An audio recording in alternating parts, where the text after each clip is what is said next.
Let me catch you up on the story. I was enjoying some drinks with some seriously hot elf babes when a water splashing incited by the mean-spirited Minister Vesta broke out. Oh no! Then the furious blacksmith Kaijin gave Vesta a taste of his legendary right. Chapter 7. The Hero King's Judgment.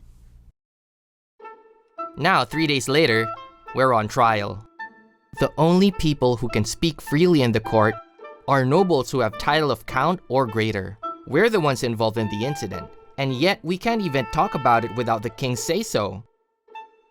Merely speaking out of turn will earn us a guilty sentence, regardless of whether or not we were falsely accused. This is freaky. Instead, we get this shady-looking character to deliver our statements for us. I guess he's like a public defender. No, really, this guy seems seriously shady. We met with him several times to go over our case, but he's just plain shady no matter how you slice it. Maybe it's just the way he looks. But if I had to sum him up in one word, it would be shady.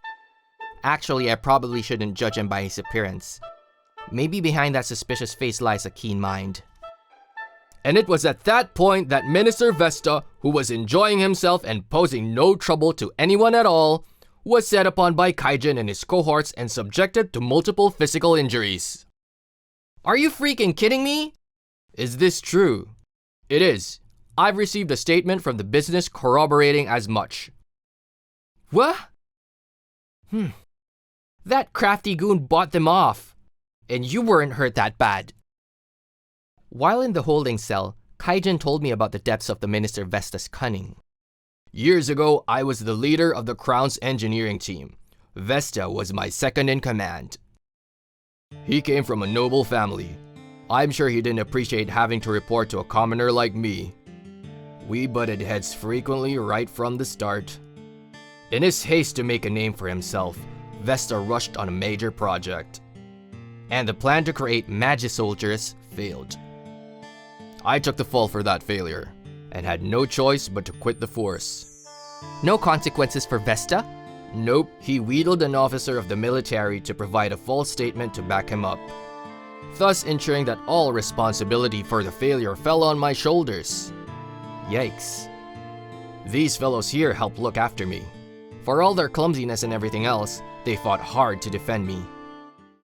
And then we all got kicked out of the military together. Why is that funny?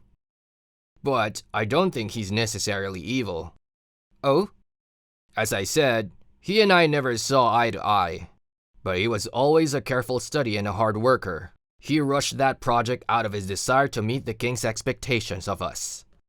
If anything, I suspect that his behavior would improve quite a bit if we were simply out of the picture. Well, if you say so. But despite Kaijin's reassurances, my king, I beseech you to punish these miscreants to the fullest extent, so that they may learn the error of their ways. This dude is clearly super messed up and evil. In fact, things are looking pretty bad all around. If we're not allowed to speak for ourselves, we can't even make the case for our own innocence. Kaijin. Yes, Your Majesty. Aha, so if the king speaks to you directly, you can answer. We haven't spoken in a long time. Are you well? Yes, Your Majesty. And I am pleased to see that you appear to be in good health as well. Enough of that. Do you feel like returning yet? Uh-oh. Unfortunately, Your Majesty, I must inform you that I have a new master to follow. And I cannot disobey his orders, even for your sake. I see. Then I shall render my verdict. Kaijin and his companions are hereby banished from the realm. At the stroke of midnight tonight, you will no longer be permitted to stay within our borders. That is all. Now be gone from my sight. And with that pronouncement, the court was closed. I guess that's the kind of power the king commands. But if it wasn't my imagination, I'd say he seemed just a tiny bit forlorn.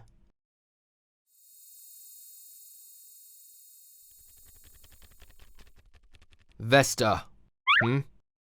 Look at this. What is? I received this extra potion from the chief guard. Apparently it was strong enough to fully heal all the miners. Is this a full potion? But even the best dwarven techniques cannot produce a solution more potent than a mere high potion. How did this? I want to know how this was made! It truly is a shame to lose a minister whose eyes shine with such curiosity. But, Your Majesty, wait! It was the slime who brought us that potion. Huh? And your actions have now severed any relation we might have had with that monster. Is there anything you wish to say for yourself, Vesta? Huh? I'm... Why? Why am I being interrogated by the king? In my youth, when I saw his triumphant return, I swore an oath that I would serve that mighty king and his noble cause. I ask you again, Vesta. Do you have anything to say to me? Oh, I see.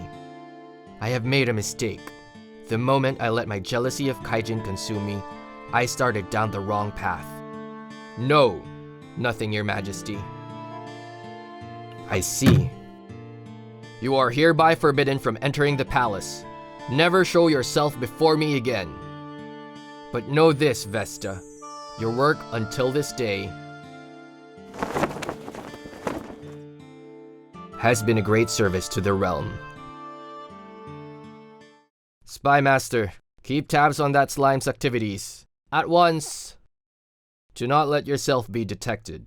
Not on my life. That was a monster of a particular caliber. His presence was as great as the mighty storm dragons. And to think that even my skill was not enough to pry into the depths of his heart. Whoa, that was kinda touch and go for a minute there. But it ended up pretty much as I expected. Except for the banishment part. I'm relieved that you were unharmed, but they actually put you on trial? It kinda seemed like I got off lightly for good behavior. Oh, and I haven't introduced you yet. This is a weaponsmeister. Hello? What's wrong, Kaijin? Perhaps he's startled by the Tempest Wolves. Oh, that makes sense. Anyway, continuing onward. This is Garm, the eldest of 3 brothers. He's a very skilled armorsmith. Next is Dord. They tell me he's the finest craftsman of any dwarf.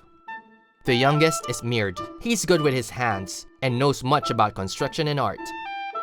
Kaijin was the only one I actually made a deal with, but the others got kicked out of the country with us, so I signed them all up. Well done, Lord Rimuru. So, shall we return now?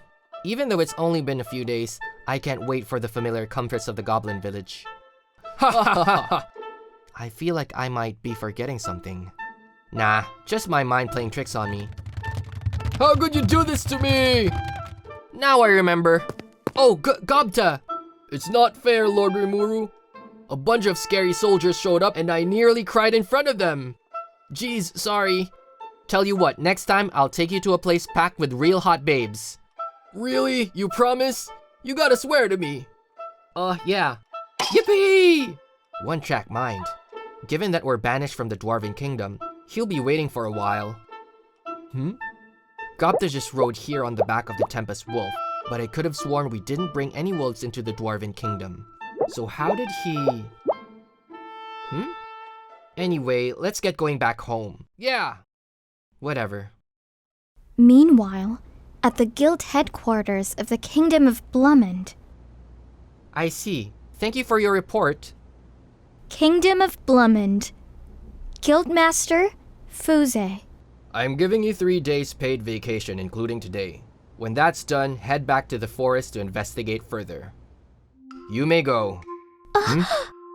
You may go, he says, like he's the boss of me.